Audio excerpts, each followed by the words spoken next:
ಎಲ್ಲರಿಗೂ ನಮಸ್ಕಾರ. ಇತ್ತೀಚಿನ ದಿನಗಳಲ್ಲಿ ಪ್ರತಿಯೊಬ್ಬರ ಮನೆಯಲ್ಲೂ ಕಾಡುತ್ತಿರುವ ಒಂದು ದೊಡ್ಡ ಸಮಸ್ಯೆ ಅಂದ್ರೆ ಗಂಡ ಅಥವಾ ಹೆಂಡತಿ ಮಾತು ಕೇಳ್ತಿಲ್ಲ, ಮಕ್ಕಳು ಮಾತು ಕೇಳ್ತಿಲ್ಲ ಅನ್ನೋದು. ಅಷ್ಟೇ ಅಲ್ಲ, ಮಕ್ಕಳು ಕೆಟ್ಟ ಸ್ನೇಹಿತರ ಸಹವಾಸ ಮಾಡಿ ದಾರಿ ತಪ್ಪುತ್ತಿದ್ದಾರೆ ಅಂತ ಪ್ರತಿಯೊಬ್ಬ ಪೋಷಕರು ದಿನಾ ನರಕಯಾತನೆ ಅನುಭವಿಸುತ್ತಿದ್ದಾರೆ. ಒಂದು ವೇಳೆ ನಿಮ್ಮ ಮನೆಯಲ್ಲೂ ಇದೇ ಸಮಸ್ಯೆ ಇದ್ರೆ ಈ ವಿಡಿಯೋ ಖಂಡಿತ ನಿಮಗಾಗಿಯೇ. ಇದಕ್ಕಾಗಿ ನೀವು ದೊಡ್ಡದಾಗಿ ಏನೂ ಮಾಡಬೇಕಾಗಿಲ್ಲ. ನೀವು ದಿನ ಅಡುಗೆ ಮಾಡುವಾಗ ಆ ಊಟದಲ್ಲಿ ನಾನು ಹೇಳುವ ಈ ಒಂದು ವಸ್ತುವನ್ನು ಬೆರೆಸಿ ಅವರಿಗೆ ತಿನ್ನಿಸಿಬಿಡಿ. ಅಷ್ಟೇ ಸಾಕು. ಅವರು ಖಂಡಿತ ನಿಮ್ಮ ಮಾತು ಕೇಳ್ತಾರೆ. ಯಾವ ಕೆಟ್ಟ ಸಹವಾಸದಲ್ಲಿದ್ದಾರೋ ಅದನ್ನೆಲ್ಲ ಬಿಟ್ಟು ನಿಮ್ಮೊಂದಿಗೆ ಪ್ರೀತಿಯಿಂದ ಇರಲು ಶುರು ಮಾಡ್ತಾರೆ. ಇವತ್ತಿನ ಈ ವಿಡಿಯೋದಲ್ಲಿ ನಾವು ಇಂತಹದೇ 4 ಅದ್ಭುತವಾದ ಪರಿಹಾರಗಳ ಬಗ್ಗೆ ತಿಳ್ಕೊಳ್ಳೋಣ. ಆದ್ರೆ ಅದಕ್ಕಿಂತ ಮುಂಚೆ ಭಕ್ತಿಯಿಂದ ಕಮೆಂಟ್ ಬಾಕ್ಸ್ನಲ್ಲಿ ಓಂ ನಮಃ ಶಿವಾಯ ಅಂತ ಬರೆಯಿರಿ. ಹಾಗೆ ಈ ವಿಡಿಯೋಗೊಂದು ಲೈಕ್ ಕೊಟ್ಟು ನಮ್ಮ ಚಾನೆಲ್ ಅನ್ನು ಸಬ್ಸ್ಕ್ರೈಬ್ ಮಾಡ್ಕೊಳ್ಳಿ. ಇನ್ನೇಕೆ ತಡ, ವಿಡಿಯೋ ಶುರು ಮಾಡೋಣ ಬನ್ನಿ. ಮೊದಲನೇ ಪರಿಹಾರ, ನಿಮ್ಮ ಗಂಡ ಇರಬಹುದು, ನಿಮ್ಮ ಮಕ್ಕಳು ಇರಬಹುದು, ಅಥವಾ ನಿಮ್ಮ ಹೆಂಡತಿಯೇ ಇರಬಹುದು. ಯಾರೇ ನಿಮ್ಮ ಮಾತು ಕೇಳದೆ ಮೊಂಡುತನ ಮಾಡ್ತಿದ್ರೆ ನೀವು ಈ ಕೆಲಸವನ್ನು ತಪ್ಪದೇ ಮಾಡಬೇಕು. ಅಷ್ಟೇ ಅಲ್ಲ, ಮನೆಯಲ್ಲಿ ಯಾರಾದ್ರೂ ಕುಡಿತದ ದಾಸರಾಗಿ ನಿಮಗೆ ಹಿಂಸೆ ಕೊಡ್ತಿದ್ರು ಕೂಡ ನೀವು ಈ ಪರಿಹಾರವನ್ನು ಮಾಡ್ಕೋಬಹುದು.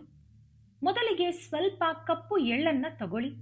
ತುಂಬಾ ಜಾಸ್ತಿ ಬೇಡ, ಕೇವಲ ಒಂದು ಚಿಟಿಕೆಯಷ್ಟು ತಗೊಂಡ್ರೂ ಸಾಕು. ಇದನ್ನ ತಗೊಂಡು ನಿಮ್ಮ ಮನೆ ಹತ್ತಿರ ಇರೋ ಶಿವನ ದೇವಸ್ಥಾನಕ್ಕೆ ಹೋಗಿ. ಆದ್ರೆ ಅಲ್ಲಿಗೆ ಹೋಗುವಾಗ ಒಂದು ನಿಯಮವನ್ನು ನೆನಪಿನಲ್ಲಿಡಬೇಕು. ನಿಮ್ಮ ಮುಖ ಉತ್ತರ ದಿಕ್ಕಿಗೆ ಇರುವ ಹಾಗೆ ಶಿವಲಿಂಗದ ಮುಂದೆ ನಿಂತುಕೊಳ್ಳಿ. ಆಮೇಲೆ ನೀವು ಪರಮೇಶ್ವರನಿಗೆ ಅಭಿಷೇಕ ಮಾಡಲು ತಂದಿರುವ ಹಸುವಿನ ಹಾಲು, ತುಪ್ಪ, ಜೇನುತುಪ್ಪ ಅಥವಾ ಕೇವಲ ನೀರು, ಹೀಗೆ ಏನನ್ನು ತಂದಿದ್ದೀರೋ ಅದನ್ನು ಮೊದಲು ಆ ದೇವರಿಗೆ ಸಮರ್ಪಿಸಿ. ನಂತರ ನೀವು ತಂದಿರುವ ಆ ಒಂದು ಚಿಟಿಕೆ ಕಪ್ಪು ಎಳ್ಳನ್ನು ಆ ಮಹಾದೇವನನ್ನು ಮನಸಾರೆ ನೆನೆಯುತ್ತಾ ಶಿವಲಿಂಗದ ಮೇಲೆ ಹಾಕಿ. ಅದರ ಮೇಲೆ ಮತ್ತೊಮ್ಮೆ ಒಂದು ಚೊಂಬು ನೀರನ್ನು ಶಿವನ ನಾಮಸ್ಮರಣೆ ಮಾಡುತ್ತಾ ಅಭಿಷೇಕ ಮಾಡಿ. ಆಗ ಆ ಶಿವಲಿಂಗದ ಮೇಲಿರುವ ಎಳ್ಳಿನಿಂದ ಕೇವಲ 2 ಕಪ್ಪು ಎಳ್ಳನ್ನು ನಿಮ್ಮ ಕೈಗೆ ತಗೊಂಡು ಹೀಗೆ ಪ್ರಾರ್ಥನೆ ಮಾಡಿ. ಹೇ ಮಹಾದೇವ, ಈ ಕಪ್ಪು ಎಳ್ಳನ್ನು ನಾನೊಂದು ಔಷಧದ ರೂಪದಲ್ಲಿ ಮನೆಗೆ ತಗೊಂಡು ಹೋಗ್ತಿದ್ದೇನೆ. ನನ್ನ ಮನೆಯಲ್ಲಿ ಯಾವಾಗಲೂ ಸುಖ ಸಂತೋಷ ಇರಬೇಕು. ಮನೆಯಲ್ಲಿ ಯಾರು ನನ್ನ ಮಾತು ಕೇಳದೆ ಕೆಟ್ಟ ದಾರಿಯಲ್ಲಿ ಹೋಗ್ತಿದ್ದಾರೋ ಅವರನ್ನು ನೀನೇ ಸರಿದಾರಿಗೆ ತರಬೇಕು ತಂದೆ. ಹೀಗೆ ಭಕ್ತಿಯಿಂದ ಬೇಡಿಕೊಂಡು ಆ 2 ಎಳ್ಳಿನ ಕಾಳುಗಳನ್ನು ತಗೊಂಡು ಮನೆಗೆ ಬನ್ನಿ. ಮನೆಗೆ ಬಂದ ಮೇಲೆ ನೀವು ಮಾಡುವ ಅಡುಗೆಯಲ್ಲಿ, ಅಂದ್ರೆ ಟೀ ಇರಬಹುದು, ತಿಂಡಿ ಇರಬಹುದು, ಅಥವಾ ಊಟ ಯಾವುದಾದ್ರೂ ಸರಿ, ಆ ಪರಮೇಶ್ವರನನ್ನು ನೆನೆಯುತ್ತಾ ಅದನ್ನು ಅದರಲ್ಲಿ ಬೆರೆಸಿಬಿಡಿ. ಅದನ್ನು ಮನೆಯವರೆಲ್ಲರಿಗೂ ಉಣಿಸಿ. ನೀವು ಕೂಡ ತಿನ್ನಬಹುದು. ಇದು ಯಾವುದೇ ಮಂತ್ರತಂತ್ರ ಅಲ್ಲ, ದೇವರ ಮೇಲೆ ಇಟ್ಟಿರುವುದರಿಂದ ದೇವರ ಪ್ರಸಾದ ಅಂತ ಭಾವಿಸಿ. ಪ್ರತಿ ಶನಿವಾರ ಈ ಪರಿಹಾರವನ್ನು ಮಾಡಿ ನೋಡಿ. ಕೇವಲ 1 ತಿಂಗಳ ಒಳಗಾಗಿಯೇ ನಿಮಗೆ ಒಳ್ಳೆಯ ರಿಸಲ್ಟ್ ಕಾಣಿಸುತ್ತೆ. ಎಳ್ಳನ್ನು ಹಾಗೆ ಹಾಕಬೇಕು ಅಂತೇನೂ ಇಲ್ಲ. ಬೇಕಿದ್ರೆ ಅದನ್ನು ಸ್ವಲ್ಪ ಪೌಡರ್ ಮಾಡಿ ಕೂಡ ನೀವು ಅಡುಗೆಯಲ್ಲಿ ಬಳಸಬಹುದು. ಈ ಚಿಕ್ಕ ಪರಿಹಾರದಿಂದ ನಿಮ್ಮ ಮನೆಯಲ್ಲಿ ಎಲ್ಲರೂ ಸುಖ ಸಂತೋಷದಿಂದ ಇರ್ತಾರೆ. 2ನೇ ಪರಿಹಾರ. ಮೊದಲನೇ ಪರಿಹಾರದ ಬಗ್ಗೆ ತಿಳ್ಕೊಂಡ್ವಿ ಅಲ್ಲ, ಈಗ 2ನೇ ಪರಿಹಾರದ ಬಗ್ಗೆ ನೋಡೋಣ. ಇದನ್ನು ಪ್ರತಿ ಶನಿವಾರ ಅರಳಿ ಮರದ ಹತ್ತಿರ ತಪ್ಪದೇ ಮಾಡಬೇಕು. ಯಾಕಂದ್ರೆ ನಮ್ಮ ಪಿತೃದೇವತೆಗಳನ್ನು ತೃಪ್ತಿಪಡಿಸೋದು ತುಂಬಾ ಮುಖ್ಯ. ಶನಿವಾರ ಸಾಯಂಕಾಲದ ಸಮಯದಲ್ಲಿ, ಅಂದ್ರೆ ಪ್ರದೋಷ ಕಾಲದಲ್ಲಿ ಅರಳಿ ಮರದ ಹತ್ತಿರ ಹೋಗಿ ಸಾಸಿವೆ ಎಣ್ಣೆಯ ದೀಪ ಅಥವಾ ಎಳ್ಳೆಣ್ಣೆಯ ದೀಪವನ್ನು ಹಚ್ಚುವ ಅಭ್ಯಾಸ ಮಾಡಿಕೊಳ್ಳಿ. ಇದರ ಜೊತೆಗೆ ನೀವು ಮರಕ್ಕೆ ನೀರು ಹಾಕುವಾಗ ಅದರ ಜೊತೆ ಸ್ವಲ್ಪ ಹಸುವಿನ ಹಾಲನ್ನು ಕೂಡ ತಪ್ಪದೇ ಹಾಕಿ. ಹಸುವಿನ ಹಾಲನ್ನು ಅರ್ಪಿಸುವುದರಿಂದ ಲಕ್ಷ್ಮೀ ದೇವಿಗೆ ತುಂಬಾ ಸಂತೋಷ ಆಗುತ್ತೆ. ಜೊತೆಗೆ ಕುಬೇರ ಭಗವಂತ ನಮ್ಮ ಮನೆಯಲ್ಲಿ ಸ್ಥಿರವಾಗಿ ನೆಲೆಸುತ್ತಾನೆ. ಇನ್ನೊಂದು ಮುಖ್ಯವಾದ ವಿಷಯ ಏನಂದ್ರೆ, ನೀವು ಯಾವಾಗ ಅರಳಿ ಮರದ ಹತ್ತಿರ ಹೋದ್ರೂ ಸರಿ, ಅಲ್ಲಿರುವ ಇರುವೆಗಳಿಗೆ ಸ್ವಲ್ಪ ಸಕ್ಕರೆ, ಹಿಟ್ಟು ಅಥವಾ ಬೆಲ್ಲ, ಹೀಗೆ ಯಾವುದಾದ್ರೂ ಒಂದನ್ನು ಆಹಾರವಾಗಿ ತಪ್ಪದೇ ಹಾಕಿ. ನೀವು ಯಾವ ದಿನ ಹೋಗ್ತೀರೋ ಆ ದಿನ ಮರೆಯದೆ ಇರುವೆಗಳಿಗೆ ಆಹಾರ ಹಾಕಿ ಬನ್ನಿ. ಇದರಿಂದ ನಿಮ್ಮ ಪಿತೃದೇವತೆಗಳು ತುಂಬಾ ಪ್ರಸನ್ನರಾಗ್ತಾರೆ. ನೆನಪಿಡಿ, ಪಿತೃದೇವತೆಗಳು ಸಂತೋಷ ಪಟ್ಟರೆ ನಮ್ಮ ಇಡೀ ಕುಟುಂಬವೇ ನೆಮ್ಮದಿಯಿಂದ ಇರುತ್ತೆ. ಮನೆಯಲ್ಲಿ ಯಾರನ್ನೂ ದೊಡ್ಡ ದೊಡ್ಡ ಆರೋಗ್ಯದ ಸಮಸ್ಯೆಗಳು ಕಾಡಲ್ಲ, ಹಣಕಾಸಿನ ತೊಂದರೆ ಬರಲ್ಲ. ಮತ್ತು ಅನಗತ್ಯ ಜಗಳಗಳು ನಡೆಯುವುದೇ ಇಲ್ಲ. ಅದಕ್ಕಾಗಿಯೇ ಪ್ರತಿ ಶನಿವಾರ ಈ ನಿಯಮವನ್ನು ತಪ್ಪದೇ ಪಾಲಿಸಲು ಪ್ರಯತ್ನಿಸಿ. ಮೂರನೇ ಪರಿಹಾರ. ಇನ್ನು ಮೂರನೇ ಪರಿಹಾರವನ್ನು ನಾವು ಅಕ್ಕಿಯಿಂದ ಮಾಡಬೇಕು. ಇದಕ್ಕಾಗಿ ಮುರಿದು ಹೋಗದ ಅಖಂಡವಾಗಿರುವ ಅಕ್ಕಿಯನ್ನು ತಗೊಳ್ಳಿ. ಅದರ ಜೊತೆಗೆ ಒಂದು ಚಿಟಿಕೆ ಕಪ್ಪು ಎಳ್ಳು ಮತ್ತು ಒಂದು ಚಮಚದಷ್ಟು ಭತ್ತದ ಕಾಳುಗಳನ್ನು ತಗೊಳ್ಳಿ. ಈ ಮೂರನ್ನು ಒಂದು ಸಣ್ಣ ಬಟ್ಟಲಿನಲ್ಲಿ ಹಾಕಿ ಆ ಬಟ್ಟಲನ್ನು ತಗೊಂಡು ನಿಮ್ಮ ಮನೆಯ ಮುಖ್ಯ ದ್ವಾರದ ಹತ್ತಿರ ಇಡಬೇಕು. ನೆನಪಿಡಿ, ಇದನ್ನು ಮನೆಯ ಒಳಗಡೆ ಅಲ್ಲ, ಹೊರಗಡೆ ಇಡಬೇಕು. ನೀವು ಮನೆಯಿಂದ ಹೊರಗೆ ಕಾಲಿಡುವಾಗ ಈ ಬಟ್ಟಲು ನಿಮ್ಮ ಎಡಗೈ ಕಡೆಗೆ ಇರಬೇಕು. ಈ ಕೆಲಸವನ್ನು ನೀವು ಶನಿವಾರದ ಪ್ರದೋಷ ಕಾಲದಲ್ಲೇ ಮಾಡಬೇಕು.